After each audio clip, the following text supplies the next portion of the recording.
মাঝরাতে আমার স্ত্রীকে দেখলাম ছোট ভাইয়ের রুম থেকে বের হতে। আমি একজন প্রবাসী, 8 বছর পর গতকাল দেশে এসেছি। আমার স্ত্রী পা টিপে টিপে আমার রুমের দিকে যাচ্ছে, আর আমি আড়াল থেকে সব দেখছি। আমার মাথায় যেন আকাশ ভেঙে পড়ল। শুনেছি প্রবাসীরা দেশে না থাকলে তাদের স্ত্রীরা অন্য পুরুষের প্রতি আসক্ত হয়। আমার স্ত্রী আসক্ত হয়েছে আমার ছোট ভাইয়ের প্রতি। ঘৃণা, লজ্জায় ইচ্ছে করছে মরে যেতে। আমার স্ত্রী আমাকে পাশ করে চলে যাওয়ার পর আমি ছোট ভাইয়ের রুমের দিকে গেলাম। দরজার ফাঁকা দিয়ে দেখলাম আমার ছোট ভাই পর্নের লুঙ্গি ঠিক করছে। আমার যা বোঝার বোঝা হয়ে গেছে। ইচ্ছা করছে এখনই চলে যেতে, কিন্তু নিজেকে কন্ট্রোল করলাম। বাথরুমে ঢুকে গ্লাসের দিকে তাকিয়ে মুখে কিছু পানি নিয়ে কান্না লুকোনোর চেষ্টা করলাম। অবাধ্য চোখ কিছুতেই মানছে না। এই অশ্রু অপমানের অশ্রু, একজন প্রবাসীর কষ্টের অশ্রু। আমরা যারা প্রবাসে মা বাবা ভাই বোন ছেড়ে থাকি, হাজার কষ্ট করেও দেশে প্রিয়জনের মুখে হাসি ফোটানোর জন্যই থাকি। কিন্তু দেশে এসে যখন এসব বিষয় দেখতে হয়, তখন আমাদের চাইতে অভাগা মনে হয় পৃথিবীতে আর দ্বিতীয়টি থাকে না। চোখ মুখ ভালো করে ধুয়ে কষ্টটা লুকিয়ে ইভা যাতে বিষয়টি বুঝতে না পারে নিজেকে স্বাভাবিক করে নিজের রুমের দিকে আসলাম।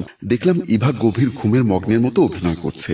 আমিও তার সাথে সাথে ঘুমের অভিনয় করার চেষ্টা করলাম, কিন্তু বারবার চোখে ভাসছে আমার ছোট ভাইয়ের রুম থেকে ইভার বের হওয়ার দৃশ্য। হাজার চেষ্টা করেও ঘুমানোর বিফল চেষ্টা করলাম। তাই খাটের এপাশ ওপাশ করতে করতে কখন যে ঘুমিয়ে পড়লাম নিজেই টের পেলাম না। সকালবেলা নাস্তার টেবিলে মা বাবার সাথে আমি, আমার স্ত্রী এবং ছোট ভাই সবাই নাস্তা করতে বসেছি।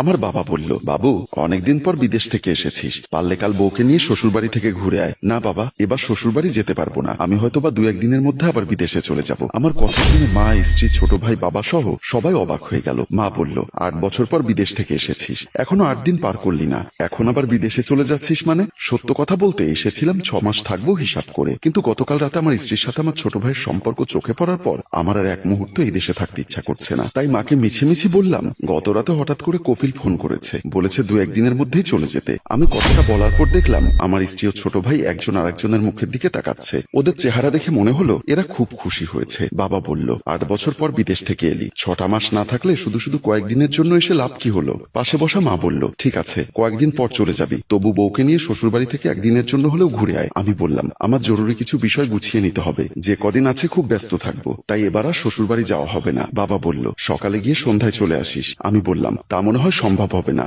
আমার ছোট ভাই একবারেই বলল, ভাইয়া যখন চলে যেতে চাচ্ছে তোমরা এভাবে বাধা দিচ্ছ কেন? ভাইয়ার ভালো মন্দ ভাইয়া কি বোঝে না? আমার বুঝতে অসুবিধা হলো না আমার কারণে আমার ছোট ভাইয়ের অসুবিধা হচ্ছে বলে? সেও চাচ্ছে আমি যেন দ্রুত বিদেশে চলে যাই। মা বলল, তোর শ্বশুর ফোন করেছিল, আমি বলেছিলাম আগামীকাল তুই যাবি, এখন ওনাকে আমি কি জবাব দিব? আমার স্ত্রী বলল, সমস্যা হবে না মা, বাবাকে বিষয়টা আমি বুঝিয়ে বলবো। তাছাড়া আপনার ছেলে যেহেতু সমস্যা হচ্ছে, তাহলে ওনারা দেশে থেকে লাভ কি? আবার না হয় বছর 2-1 পরে আসবে। আমি ঠোঁটের কোণে একটু করে হাসলাম, আর মনে মনে ভাবলাম, আমাকে পাঠিয়ে দিতে পারলে তো তুমি বাঁচো। আমি আর কথা না বাড়িয়ে নাস্তা করতে লাগলাম। সারাদিন বাসায় ফিরলাম না, রাস্তায় রাস্তায় হাঁটছি, কিছুই ভালো লাগছে না। বড় আশা নিয়ে দেশে এসেছিলাম, ভেবেছিলাম বউ নিয়ে কক্সবাজার, সিলেট ঘুরবো, কিন্তু আমার আশায় ঠাঁই দিয়েছে আমার ছোট ভাই। যে ভাইকে পড়াশোনা করানোর জন্য প্রতি মাসে আমি এক্সট্রা কিছু টাকা পাঠাই, সেই ভাই আমার বউয়ের দিকে হাত বাড়াতে একবারও ভাবলো না। যে বউয়ের সুখের জন্য বছরের পর বছর বিদেশে গাধার মতো খাটি, সেই বউ আমাকে এভাবে ঠকাতে পারলো? ভাবছি আর হাঁটছি। সারাদিন বাবা মা অনেকগুলো কল দিয়েছে, কিন্তু একটি বারও আমার স্ত্রী এবং ভাই একটা কল দিয়ে দেখেনি আমি কোথায় গেছি, কি করছি, কাদের জন্য আমি প্রবাসে এত কষ্ট করি। ভাবতে ভাবতে রাস্তা দিয়ে যখন হাঁটছিলাম, আমার সামনে পড়লো ছোটবেলার বন্ধু সাইফুল। আমাকে দেখে সাইফুল বলল, কিরে বাবু, বিদেশ থেকে এসেছিস, 2 দিন হয়ে গেল, একটি বারের জন্য আমার সাথে দেখা করলি না? বিদেশে থাকতেও কখনো একটা ফোনও করতি না। এজন্যই বুঝি মানুষ বলে বন্ধু বিমানে উঠলে বেঈমান হয়ে যায়। আমার মনের অবস্থা তাকে কিভাবে বোঝাই? আমার স্ত্রী এবং বউয়ের সম্পর্কের কথাটা কাউকে বলে যে আমি একটু হালকা হব, সেই সুযোগও নেই। কথায় আছে, উপরের দিকে থুতু ছেটালে গায়ে পড়ে, আর কুড়াল মারলে পায়ে পড়ে। তাই হাজার কষ্ট মুখে লুকিয়ে একটা হাসি দিয়ে তাকে বললাম, দোস্ত আমাকে ভুল বুঝিস না, তোরা মনে করিস আমরা যারা প্রবাসী তারা বিদেশে অনেক সুখে থাকি।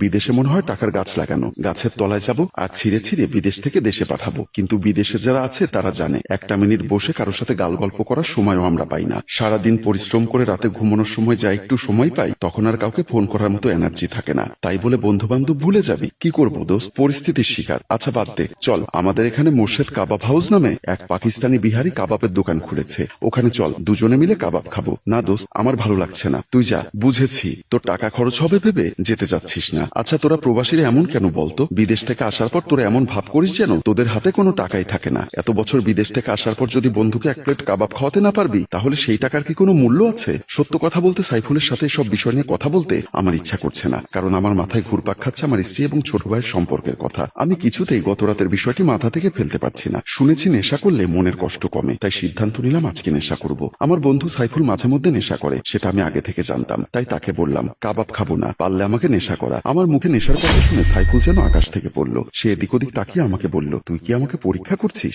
আরে না, সত্যি বলছি, আমিও সব ছেড়ে দিয়েছি। নেশা তো করতাম ফাহিম থেকে ছ্যাঁকা খাওয়ার পরে। এরপর যখন শুনলাম ফাহিম স্বামীর থেকে তালাক খেয়েছে, খুশিতে নেশা করা ছেড়ে দিয়েছি। নেশা করা ছেড়েছিস, কিন্তু কোথায় বিক্রি করে সেটা তো জানিস। তুই না করলে না কর, আমি করব। তুই একটু আমার সাথে চল। সত্যি করবি তো? আরে বাবা হ্যাঁ চল, বলেই তাকে সাথে নিয়ে নেশা করার উদ্দেশ্যে চলে গেলাম। এদিকে আমার টেনশনে বাবা মা দুজনেই ড্রয়িং রুমে পায়চারি করছে। সারাদিন যেহেতু বাসায় ফিরিনি, বাবা মা দুজনেই চিন্তিত। তার উপর বেশ কয়েকবার কল করার পরেও আমি মোবাইলটা পিক করিনি। ওনারা যখন গভীর টেনশনে পায়চারি করছে, এমন সময় কলিং বেলের শব্দ হলো। বাবা দরজা খুলে দিতেই আমাকে দেখে অবাক হয়ে প্রশ্ন করলো, সারাদিন কোথায় ছিলি? এতগুলো ফোন করলাম, একটা কলও রিসিভ করলি না। আমি কোনো কথা না বলে বাবা মায়ের দিকে তাকিয়ে আছি। মা বলল, কিরে বাবু, তোর কি হয়েছে? তোকে এরকম দেখাচ্ছে কেন? বলে আমার কপালে হাত দিতে চাইলে আমি থামিয়ে দিয়ে বললাম, আমি ঠিক আছি। আর এতটা টেনশন করার কি আছে? আমি কি ছোট বাচ্চা? আমার এমন ব্যবহার এবং চেহারার এমন অবস্থা দেখে মা বাবা একজন আর একজনের দিকে তাকালেন। মা বলল, বাবু তুই এভাবে ঝিমুচ্ছিস কেন? তোর কি শরীর খারাপ? আমি মাকে কিভাবে বোঝাই আমার শরীর নয়, মন খারাপ। কাল রাতের ঘটনাটা কিছুতেই আমি মন থেকে সরাতে পারছি না। কাউকে যে মনের কথাগুলো বলে একটু হালকা হব সে উপায়ও নেই। এমন পরিস্থিতিতে যারা পড়েছেন তারা হয়তোবা আমার মনের বিষয়টা উপলব্ধি করতে পারছেন। তবুও নিজেকে সংযত করে বললাম, আমি ঠিক আছি, আর কাল সকালে আমি চলে যাচ্ছি। বলে ড্রয়িং রুম থেকে নিজের রুমের দিকে চলে গেলাম। রুমে এসে দেখি আমার বউ আমার লাগেজ গুছিয়ে দিচ্ছে। তাকে খুব হাসি খুশি দেখাচ্ছে। দেখে মনে হচ্ছে আমাকে এখন বিদায় করতে পারলে সে বাঁচে। আমি তার সাথে কোনো কথা না বলে খাটের এক পাশে বসলাম। সে বলল, সারাদিন কোথায় গেছিলে? দুপুরে খেতে আসোনি কেন? আমি এবার চোখ মুখ লাল করে তার দিকে তাকিয়ে বললাম, সারাদিন বাহিরে ছিলাম, একটা কল পর্যন্ত করনি, আর এখন ভালোবাসা দেখাচ্ছ? এভাবে বলছো কেন? এত বছর পর বিদেশ থেকে এসেছি, একটি বারো কি মন খুলে আমার সাথে মিশেছো? আমার অভিমানে ভরা কথাগুলো শুনে সে এবার আলগা পিরিত দেখানোর জন্য আমার কাছে এসে আমাকে জড়িয়ে ধরতে চাইলো। আমি সাথে সাথে তাকে ধাক্কা দিয়ে খাটে ফেলে দিলাম। খাটে পড়ার পর সে বলল, বাবু তুমি এমন করছো কেন? আর তোমার মুখ থেকে কি সব ছাইপাশের গন্ধ পাচ্ছি। হ্যাঁ খেয়েছি। তোমার কোনো সমস্যা আছে? ও বুঝেছি, এজন্যই তো বলি প্রবাস থেকে অন্যরা কারি কারি টাকা পাঠায়, আর তুমি 2 মাস মিলে 50,000 টাকাও পাঠাতে পারো না। শুনেছি বিদেশে নাইট ক্লাব আছে, যাদের চরিত্রের লঙ্ঘন হয় তারা নাকি ওইসব নাইট ক্লাবে যায়। কথাটা শুনে আমার মাথাটা আরো খারাপ হয়ে গেল। সাথে সাথে বললাম, যারা নাইট ক্লাবে যায় নেশা করে ওদের অভ্যাস খারাপ হতে পারে, চরিত্র খারাপ হয় না। এমন সময় আমার মায়ের ডাক শুনে ইভা রুম থেকে বের হয়ে যায়। পরদিন সকালবেলা আমি বিদেশে চলে যাওয়ার জন্য বের হচ্ছিলাম। আমার বাবা মা ড্রয়িং রুমের সামনে আমার জন্য অপেক্ষা করছে। আমি লাগেজ গুছিয়ে ড্রয়িং রুমের সামনে আসলাম। দেখলাম মা বাবা দুজনেই কাঁদছে। ওদের কান্না দেখে আমারও কান্না পাচ্ছে। কিন্তু কি করব, এ বাসায় যে আমার এক মুহূর্তও থাকতে ইচ্ছা করছে না। থেকেই বা কি লাভ হবে? দেবর ভাবির এই সম্পর্ক আমি কিভাবে মুখ বুঝে সহ্য করব? মা কাঁদো কাঁদো গলায় বলল, তোর জীবনটা কি প্রবাসে কাটিয়ে দিবি? এইবার যদি পারিস একেবারেই চলে আসিস। আল্লাহর রহমতে তুই প্রবাসে থেকে যা কামিয়েছিস তা দিয়ে দেশে একটা ভালো ব্যবসা করে বাকি জীবন পার করে দিতে পারবি। এবার একেবারেই চলে আসিস। আমি বললাম, চেষ্টা করব, এখন আসি। বলেই যখন চলে যেতে চাইলাম তখন আমাকে থামিয়ে দিয়ে মা বলল, কিরে তুই বিদেশে চলে যাচ্ছিস, অথচ তোর বউয়ের সাথে কথা বলে যাবি না? ওকে তো দেখছি না। আর এদিকে আমার ফ্লাইটের সময় হয়ে যাচ্ছে। বাবা বলল, তোর বউকে দেখলাম মুন্না রুমের দিকে ঢুকতে, সম্ভবত এখনো মুন্না রুমে আছে। বাবুর মা তুমি গিয়ে একটু বউকে আর মুন্নাকে ডেকে নিয়ে এসো না। মা মুন্নাকে আর ইভাকে ডাকতে চলে গেল। বাবার মুখে কথাটা শুনে আমি এতটুকু অবাক হলাম না, কারণ আমি জানি ওরা দেবর ভাবি এখন কি করছে, হয়তোবা খুশিতে নাচানাচি করছে। বাবা বলল, তুই একটু দাঁড়া, আমি মানি ব্যাগটা নিয়ে আসি, আমিও তোর সাথে যাব। বলেই বাবা রুমের দিকে গেল। এদিকে মা মুন্নাকে আর ইভাকে ডাকতে ওদের রুমের দিকে গিয়ে দরজা দিয়ে ঢোকার সাথে সাথেই বিছানার দিকে তাকিয়ে চমকে উঠে জ্ঞান হারিয়ে ফেলল। হ্যালো ভিউয়ার্স, উনি রুমে ঢুকে কি দেখেছে আর ওদের দেবর ভাবির সম্পর্কই বাকি সেটা জানতে হলে আপনাদের অপেক্ষা করতে হবে আগামী পর্বের জন্য। অবশ্যই কমেন্ট করে লিখতে হবে দ্বিতীয় পর্ব চাই। মনে রাখবেন আমরা সেই গল্পের দ্বিতীয় পর্ব তৈরি করি যে গল্পটার প্রচুর পরিমাণ ভিউজ এবং কমেন্ট আসে। তাই উক্ত গল্পের দ্বিতীয় পর্ব দেখতে চাইলে এক্ষুনি বেশি বেশি কমেন্ট করুন এবং শেয়ার দিয়ে আমাদের পাশেই থাকুন।